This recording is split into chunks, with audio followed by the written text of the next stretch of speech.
A rock star who refused to fade passed away on October 16, 2025. Ace Frehley, the man whose spirit burned beneath KISS's metallic paint and whose face was silver. He died at 74 following a fall at his recording studio in New Jersey, where he was still playing music, the only thing he had ever really known. Hours after followers observed an unusual hush on his social media, his family confirmed the news. To the Ace Frehley was the spaceman in the world, the man responsible for sending KISS into orbit, amazing performances that made his guitar seem to sparkle in the darkened chords like rocket fire. However, behind that A-man known as Silver Mask once lost himself to loneliness, booze, and the echoes of his own mythology. He left KISS and came back. Years were spent in the darkness, yet the creative light was never extinguished. As his Gibson Les Paul now becomes permanently quiet, people come to understand that sound was never only the history of a legend. For a whole generation, it was their pulse. He did what he liked when he passed away. Most. Ace Frehley was still full of creative fire just a few weeks before he passed away. The majority of his time was spent in his studio in Morristown, New Jersey, creating new songs for his upcoming solo CD, and he called the record a return to the energy of my youth. Frehley was vibrant back then, according to those who knew him. He spent hours playing guitar, drove himself to the studio each morning, and wore the silver jacket he had worn since the days of the Love Gun. However, catastrophe struck on the afternoon of September 18th. As you leave, Frehley stumbled on the recently polished wooden floor in the control room while reaching for another guitar, landing hard and striking his head resting on the mixing desk's edge. Everyone initially believed it to be a small fall. He remained conscious, and not even the cosmos can bring me down, they even joked. However, a few hours later, Frehley started to stumble. His voice trailed off, and he was hurried to Memorial Hospital in Morristown. Physicians determined that he had a traumatic brain injury, damage with internal hemorrhage, and carried out urgent surgery that evening. Following the procedure, Frehley fell into a coma and was admitted to critical care. His condition did not improve in the days that followed. His relatives, including his Monique, his daughter and long-term girlfriend, remained at his bedside as, using the hashtag #FoucherPray, followers lighted candles and offered prayers all around the world for Ace. Word spread that he had become reliant on life by early October. Assistance. The family was informed by doctors that the brain was no longer responding. Notably, they were told to be ready for anything. Additionally, early on October 16, 2025, in a Silent Guitars, New York, and Ancient Pictures in a calm hospital room, Ace Frehley took his last breath while a gentle groove played on the speakers. No noise, no stage, just a legend's soft departure from the cosmos once contributed to the creation.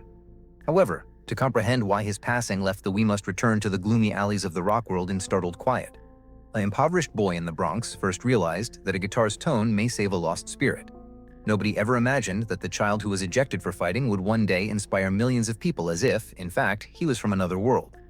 Born Paul Daniel Frehley, Ace Frehley was born in the Bronx, New York City, on April 27, 1951, in a known less for fairy tales and more for its gritty slums, gang conflicts, and children brought up on fists. His family was devoutly Christian and of Dutch and German ancestry. His dad, a man who worked as an electrical engineer and was composed and serious. His mother was dedicated to the family and a homemaker. Music swept through the house. His brother and parents were both classical pianists. His sister played clarinet in the school band, and he studied classical guitar. However, the exception was Ace, who was the youngest. He didn't consider music to be took place in a peaceful living room. In the confusion of the streets, it had to shout. The noise and the flames. Ace was unique from an early age. He wasn't a decent pupil, disregarded the regulations, and showed little interest in doing so. But he had already started to cause trouble and skip school in middle school. He became a member of the Ducky Boys, a gang with roots in the Irish-American neighborhood of the Bronx, where blood, swords, and bullets served as its bond. Members together. Ace was more than a stranger. He rebelled. He struggled. He left school. He was once written up by the police for public disturbances and was caught stealing small amounts of money. He was left staring and in need of stitches when someone broke a beer bottle over his head during a street altercation. Hours later, silently into a mirror. He didn't say it out loud. However, that instant seemed to cause him to realize that if he continued in that direction, he wouldn't end up in a stage, but a cell in a prison. As things were starting to fall apart, his life was miraculously transformed by music. For Christmas, when he was 13, his parents donated his first electric guitar to him. Just his ears, his books, and no teacher heart, as well as a desire for something novel and noisy. The guitar was plugged into an amp and began using feel to figure things out, picking up riffs from Cream, Pricks, the Yardbirds, Zeppelin in the lead. Despite his rough fingertips, each time Heat was like directing the rage of the Bronx into electricity and blasting it back through the amplifier when a string was pressed. Although Ace locked himself in with his guitar after his pals were arrested or turned to drugs.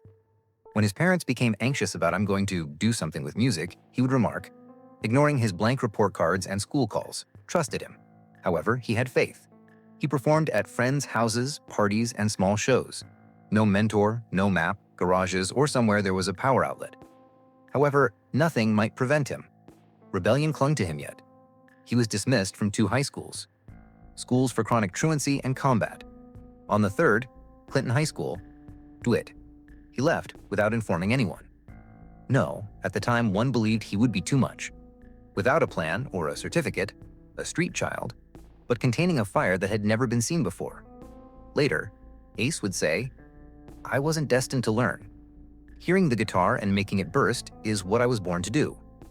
His early years were violent, impoverished, chaotic, and lonely. However, it created an emblem. Instead of being a rebel molded by the stage, life hammered him into shape. Itself. A generation could be engulfed by the Bronx. However, Ace Frehley managed to escape somehow, by plugging in, not by dreaming. In the early 1970s, as the rock scene in New York was booming with acts like the new Ace Frehley was still a member of the Twisted Sister, York Dolls, and Blue Oyster Cult. No one, straying between neighborhood bands, holding a cheap instrument, and performing whenever there was a microphone. He quit and joined a number of minor outfits, including the Four Roses, Malamo, Exterminators. However, none of them retained him for very long since Ace had no intention of finding a band. He was pursuing something more expansive, untamed, and more hazardous. Then, in 1972, things changed. An odd advertisement appeared in the Village Voice, led by a rock band looking for a lead guitarist Slade, Zeppelin, and Alice Cooper. Gene Simmons and Paul Stanley placed it, who, with drummer Peter Criss, were forming a new band. Ace arrived late for the audition sporting Adidas sneakers and mismatched socks, as if he had just arrived from another world. But the chamber nearly collapsed as he turned it on and began to play. Open. "We'd never heard somebody play like that," Stanley remarked afterwards. "It was a shout of energy, metal, and a swagger we had not yet acquired." Ace was immediately employed, and KISS was born shortly after. From Ace Frehley, an unidentified guitarist, was a key member of a group that would shortly reinterpret American rock. He created KISS's recognizable logo using the Bolt of Lightning SS. The character of the Spaceman, the dreamy-eyed alien with icy eyes, he made the smoke-spewing instrument and lengthy hair himself. On the stage, Ace appeared to be possessed. He seldom spoke, hardly moved, and never looked at me, with the throng. But everything blew out when it came time to go solo. In tracks such as Ace's guitar wasn't just an instrument for Cold Gin, Parasite, Shock Me, and Rocket Ride. Instrument. It was KISS's wild spirit. He didn't require flawless technique or profound philosophy, just a sufficiently odd riff, a sufficiently acerbic band, and an attitude that was impossible to mimic. In 1978, when the 4 members of KISS published solo albums, Ace Frehley's LP was particularly noteworthy in sales and reviews. Ace's rendition of New York Groove became an unexpected hit, putting him on par with more popular frontmen, such as Simmons and Stanley. It was the first and most uncommon, the moment Ace Frehley emerged from KISS's shadow and demonstrated his ability to shine alone. Success, however, was never easy. From the beginning, Ace's tension-filled relationship with the other members, Stanley Paul, the Ace's inconsistent work ethic annoyed me as a perfectionist. Simmons, Gene, his lack of dedication and disinterest were despised by the master strategist. Even so, they were unable to deny one thing. That guitar tone that seemed to come from another planet would never have existed in KISS without Ace. Ace Frehley's street battles and scalp stitches marked the beginning of his musical career. Additionally, just a few years later, while performing in packed stadiums, he maintained the same aloof stare, the similar disobedience and reluctance to be a part of anyone's group. Midway through the 1970s, KISS wasn't merely a band anymore. They were a sensation, an empire on stage, a storm of visuals, a means of escape for a generation of young Americans who have lost faith in the real world. Among the flames, lights, and fake Paul Stanley's sultry antics, Gene Simmons' devil wings, and blood, it was Ace Frehley's guitar that helped the band stay true to its original intent, raw, nasty, unadulterated rock. From 1975's Alive album, the live recording that prevented the group from rock and roll was destroyed by bankruptcy. Love Gun and Over. Ace's guitar served as the main musical influence on KISS's whole persona.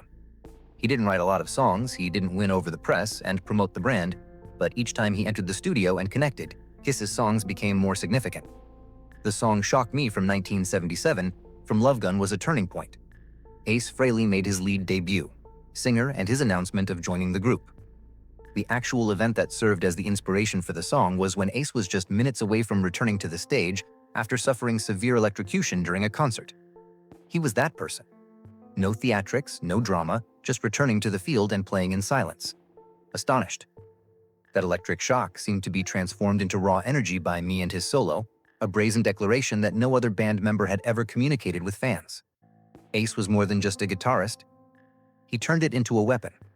His Les Paul was fitted with smoke machines and LED lights during live performances, flamethrowers, and even lights. Teenagers were frightened. Parents were furious and fixated. Ace wasn't the band's spokesperson. He was the element that nobody could describe. In 1978, when KISS decided each member would release a solo album, Ace was expected to fail by reviewers.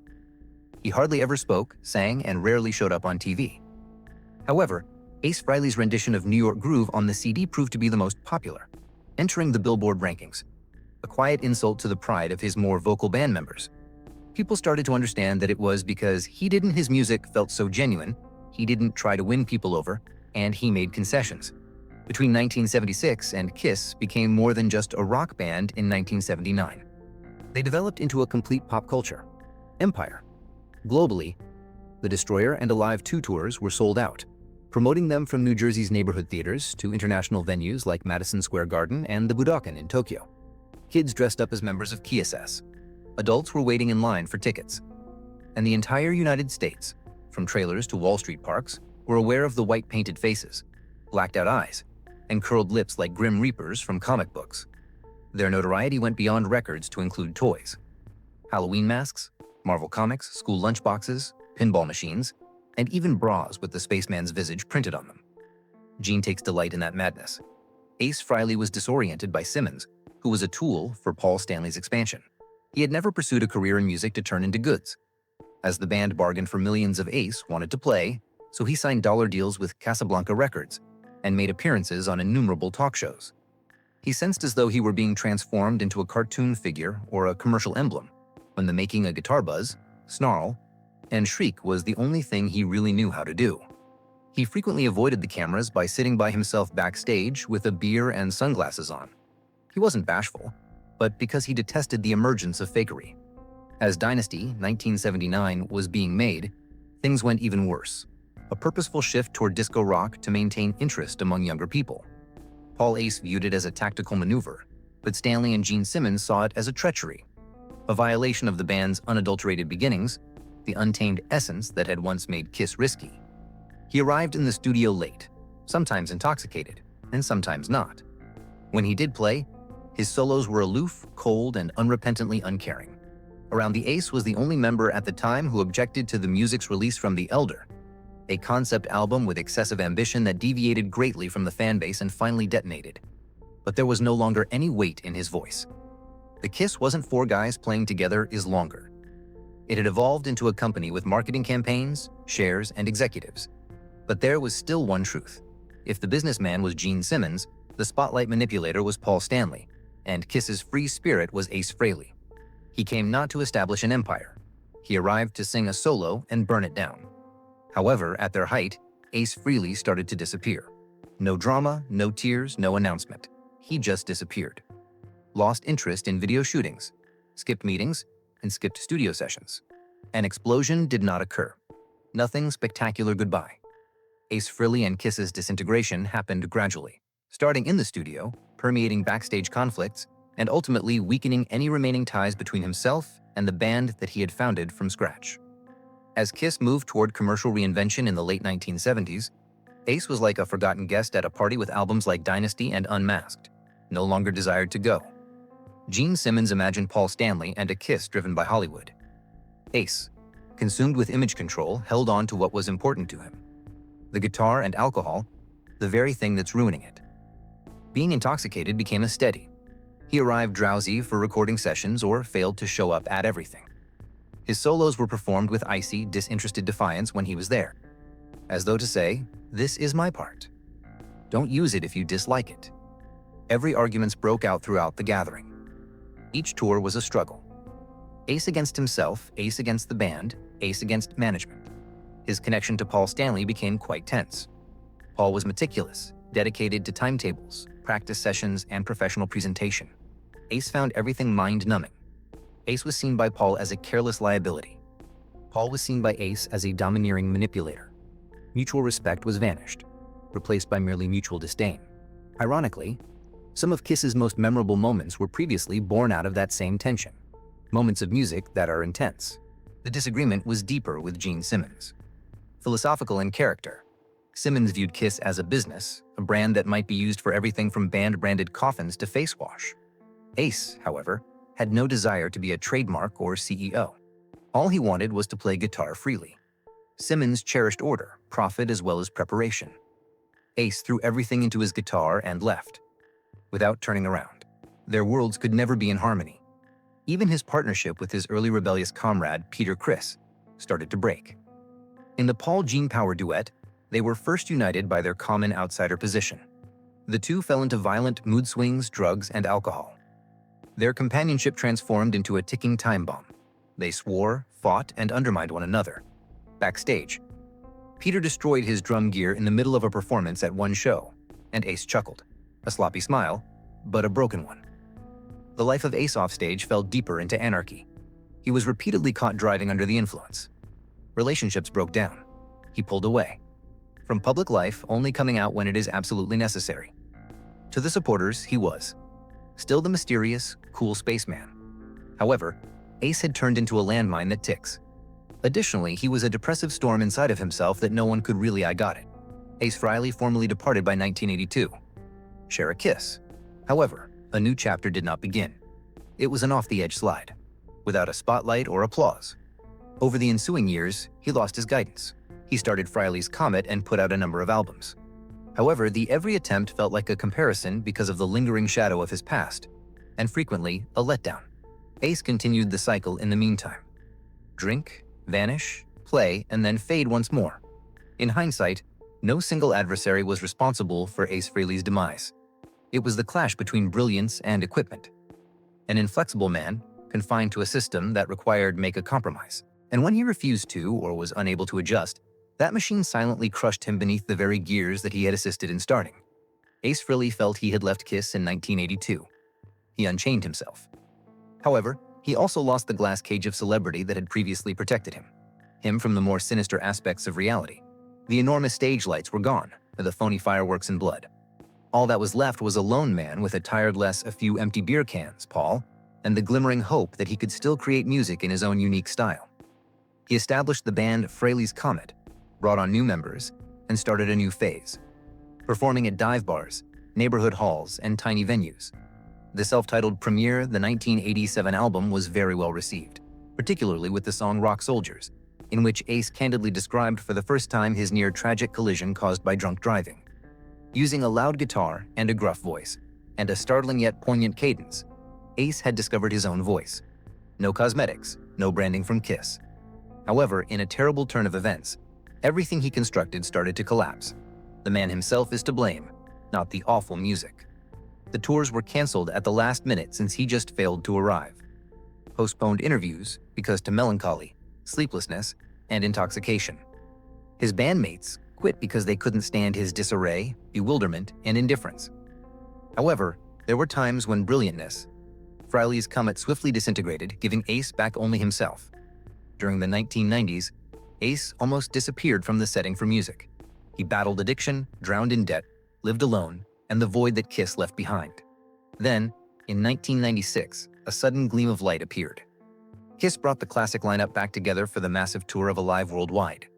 Still wearing his spaceman costume, Ace came back with the burden of the past and a future that is unclear. Because the trip was so successful, he was able to in the spotlight, yet it was unable to heal the deep-seated fissures. He departed the band once more in 2002, this time permanently. Only following that last, Ace Frehley didn't really enter his solo chapter till his departure. No more pursuing whether it was fame or redemption, he just played. 2009's Anomaly was a startling and significant resurgence, garnering acclaim from critics and consumers alike. Detractors praised its unvarnished sincerity, its rawness, and its defiance of social norms. He contacted Space again. Spaceman 2018, Origins Volume 1, Origins Volume 2, and Invader 2014-2020. A number of albums featuring his distinct, occasionally gritty, offbeat at times, but always genuine. When he launched 10,000 Volts in 2024, it was praised by critics as Planet Ace's last electrifying surge. Songs such as Up in the Heat demonstrated that he could still produce riffs in his 70s with Sky and Cosmic Heart. That prompted respectful nods from younger generations. The record exuded a somber yet, like the man himself, dynamic energy. Broken yet not broken, playing as though it's the only thing worth believing in despite being beaten. Ace Frehley was never a commercial superstar on their own. He didn't try to.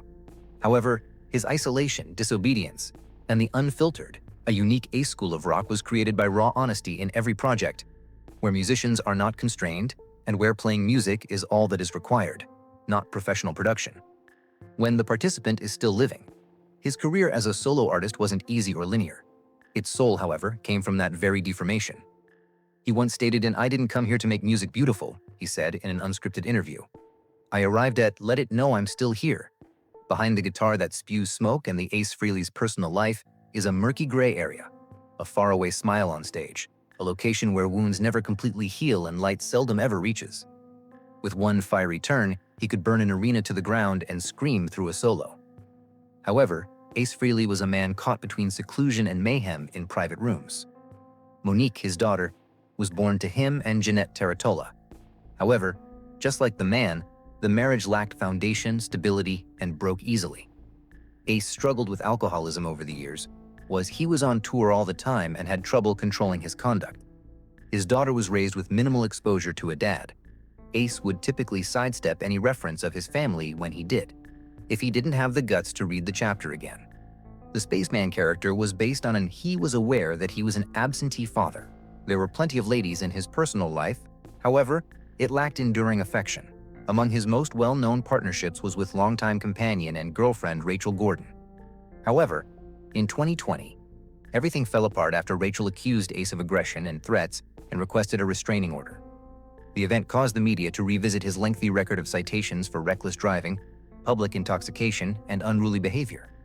Ace didn't say much in response, just that he did not behave violently and went to the residence to get his items. He opted for silence, as he had done numerous times before, avoiding conflict by withdrawing inward rather than confronting it. His financial situation was similar to decline. Ace lost his Yorktown Heights, New York, house in 2013 as a result of a mortgage loan defaults totaling more than $700,000. At about the same time, he was charged with having unpaid taxes totaling about $20,000 for 2 years in a row. By 2024, he freely acknowledged that he owed the IRS about $200,000, which prevented him from renewing his passport.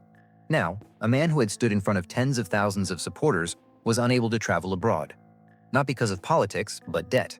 The inner hole Ace never entirely filled was possibly the darkest aspect, discovered a name for. He famously remarked, "Some nights when I stop performing, I return to I'm not sure if I want to live after looking at my guitar in the motel room." The pessimism was not melodramatic. It came from a person who had experienced the brightest lights and understood they were insufficient to keep the coldest parts of his spirit warm. His co-workers, friends, and admirers, many of whom loved him but also found his unpredictable nature intolerable. He could be warm, hilarious, and kind, and then he would just vanish without saying anything. Intimacy with, there was always a catch to Ace. Nobody could approach too closely. In a world where Ace Frehley says that artists frequently incorporate elements of their personal life into their brands, accomplished the exact opposite. He stayed hidden. He dismissed it. He declined to tell the story. However, that his sheer stillness drew attention to the darkness he was trying to hide. The location of a tortured, an artist, a remorseful parent, a man who both wants to be saved and runs away from it. Despite all of the debris, Ace Frehley never gave up on getting back up. Perhaps his marriage didn't work out.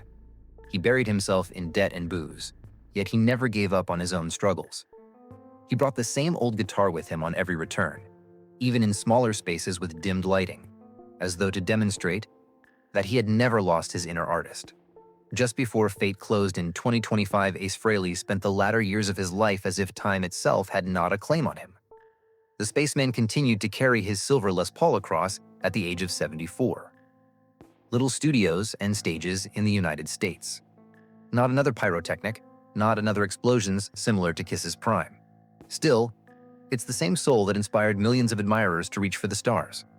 And Frehley gave performances at the Mohegan Sun Arena and the Jam at the Dam Festival in the early months of the year. Connecticut. Supporters claimed he still had it. He spoke in a harsh yet humorous way, and his as though age and desire had never separated, hands continued to move fluidly over the strings. He talked enthusiastically backstage about Origins Volume 3, his upcoming project, the extension of his series of homages to the artists who influenced him. He declared, "I'm not playing to relive the past in a quick interview. I'm playing to express my gratitude." He experienced he had to cancel multiple concerts due to a minor accident that occurred in the studio. However, only Ace demanded to take the stage again weeks later. Breathing more heavily, moving more slowly now, yet persevering nonetheless.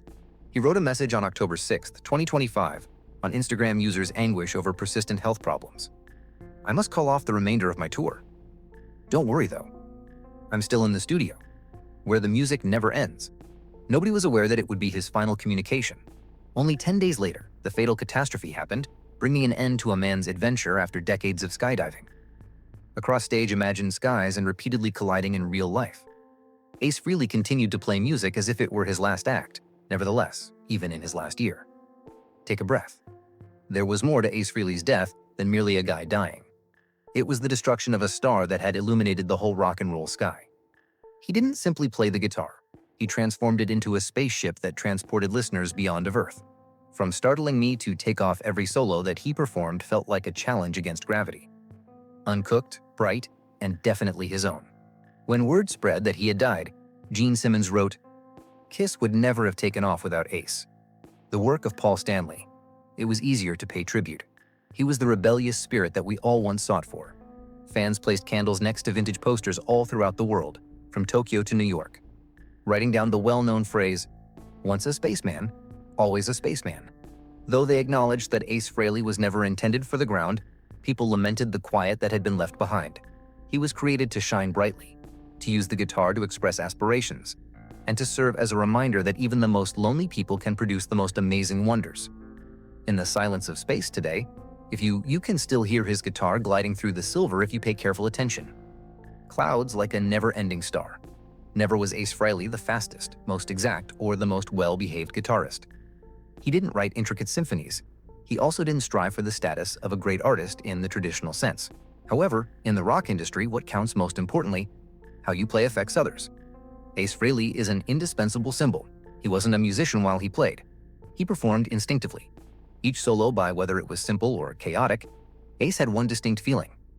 The cry of a man who will not be subdued. From Shock Me, Rocket Ride, and Cold Gin to his guitar was more than just a sound, strangely enough. It was a mindset, a smug grin in a universe of perfectionists. Someone who didn't care about standards made a daring swing.